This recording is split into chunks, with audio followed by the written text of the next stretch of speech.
Hi guys, Howzit? Welcome to all my Afrikaans followers, and welcome to the post-game video. The 13-8 final from Paris as number one Ireland remains number one, and we fall to number 3 behind France. Let's go through the news and notes from this one and see what we have to say about it. So first off, I want to go ahead and start and say that the shit talk back and forth between me and the Irish fans during the week. I mean, they were like, we're going to spank you. I don't think 13-8 is a spanking. I do have some opinions on what lost us the game, and we'll get to that towards the end, but we'll go ahead and go through these news and notes. 4th minute, off the feet penalty on Ireland. We come out, like I said, and just physically dominate. Libok does kick, and he does clear it through 3-0.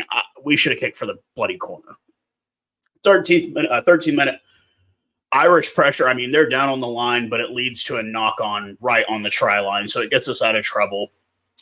And at this point, I had to mention, Damien Dialende, Gary Greenrose runs right into him, has to go in for HIA, and they're playing very rattle. Ireland is not comfortable with the pace that we were going out, we were doing our job, and we were doing a very damn good job at it for the first 25-30 minutes of this game. Bundy Aki does get, he is probably man of the match. If they give it to anybody else, I'll be shocked. But Bundy Aki does make a deep run, but it is stopped by Kurtley Arenza and Damien Falemsa deep. Finally, after multiple phases, 32nd minute, the Australians go up 7-3. Irish. Matt Hansen is Irish. Goes out, and Sexton does clear it because he doesn't miss, and it is 7-3. Going into the sheds at halftime. 46th minute, not releasing penalty on Ireland. Fuff de Klerk kicks from like 60 out. Of course he misses, so it's still 7-3. But Cheslin Colby does recover. It goes off the post. Cheslin Colby does recover, and we get a scrum deep in the Irish end, and Cheslin Colby does cross at the 50th minute, and Libok misses off to the left. So if you're keeping count now, that's 5 points. We go up 8-7.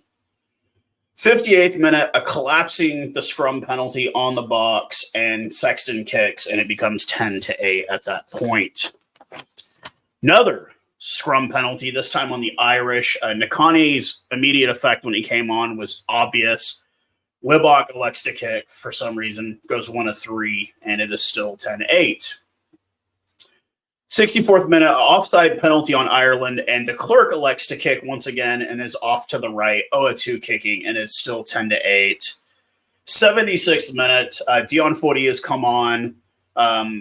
A scrum penalty on the Springboks at the 5-meter. Jack Crowley decides to kick and makes it 13-8.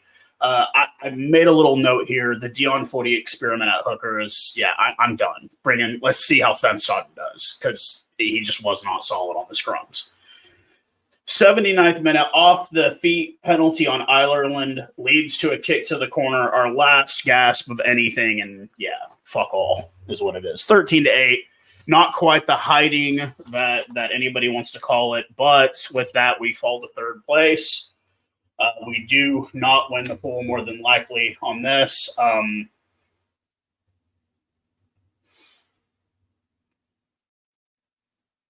We have Andre Pollard back in camp. If this is what we want to do, we need to have Andre Pollard do it. Libok and de Klerk kicking is not the answer to winning games. We should have kicked for the corner. We could have drove that shit in. Bongi Manambi with Franz Malherbe and Steven Kitsoff were aggressive. We had Ireland on their back foot most of the game. We had our boot on their throat. They were rattled. They were not used to this type of physicality. They were not used to this kind of pace. We were making them play the way we wanted them to play. They couldn't run the ball. Bundy Aki got the ball because he was the only one making any type of deep penetration. They were having to kick the ball because they were getting it nowhere on the ground. And for some reason, we went away from that game plan. And that's why we came up with the L. Am I disappointed? Extremely. We should have won this game. If we had converted on these kicks, we would have won this game. But no, we got to lose 13-8 now. and fall to third in the rankings, which really doesn't bother me that much. But when you know you could have won a game if you hadn't have tried to kick the fucking ball every time, we should have kicked a touch. We should have never made, outside of the first penalty that we made, and we shouldn't have even done that. We should have kicked to the corner. We can't win games by 3 points, 3-point them, because we don't get 3 points. We've got to score tries. I thought we learned that against the All Blacks. I thought we learned that against the Scottish, but we didn't. We revert back to the same shit like we have Andre Pollard. We don't have Andre Pollard out there. We don't have a solid kicker. Now, I'm not done with Manny Libot. Outside of him missing kicks, he is absolutely amazing moving the ball. The way he distributes the ball is absolutely top level. But we cannot kick for 3 with that guy. We cannot kick with Faf de Klerk. We're going to have to be more aggressive on the ball. Like, we're not going to win games kicking 3. It's not going to happen. We don't have a solid guy to do that. But we've got solid guys that can ram in tries from 5 meters out. Why are we not doing it? Like, we want to rest on some kind of, we want to win games with kicking. We're not going to do it. It's not going to happen. You know, we are our own worst enemy. We shoot ourselves in the foot. The Dion Footy thing did not work. We need to bring in Van Staden. Plain and simple. We'll see how he does. Bonambi was absolutely epic. Did a great job. Amazing starting hooker. But it's just, we're not going to be able to kick these guys to death. I thought we had figured out how much more dynamic our offense was, and we went right back to the old style. And it's like, no, be fucking aggressive. If we had kicked for the corner, we would have eventually penetrated. Ireland was, dude, that first half, we had Ireland on their ass. They were fucking up lineouts. Pardon my French. Fucking up lineouts. We were dominating on the scrum. We should have buried them. And we didn't. It was like we almost wanted to hold back a bit. You can't hold back and expect to win. So we got one more pool game. We face Tonga.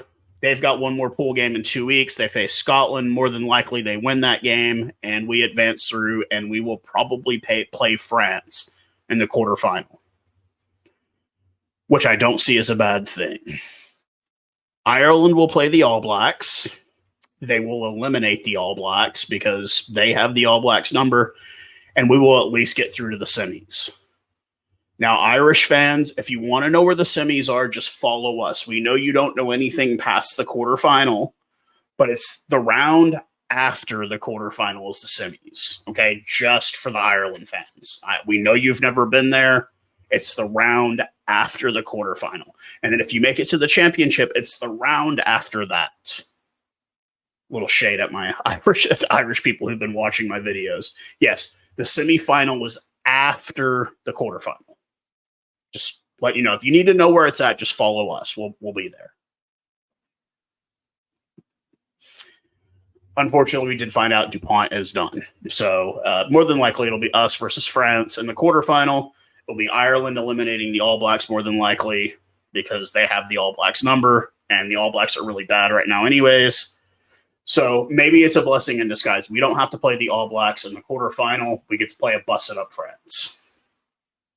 So there's at least that slither of silver lining in all of this. But we should have fucking won this game. There's no question. We should have won this game with ease. So, that being said, I'll see you guys in a few days for the predictions of the next round. We do play Tonga next weekend. I will see you guys there. We get a break a little bit before the quarterfinal. And, yeah. See you in the quarterfinals, France. But until then, cheers, guys.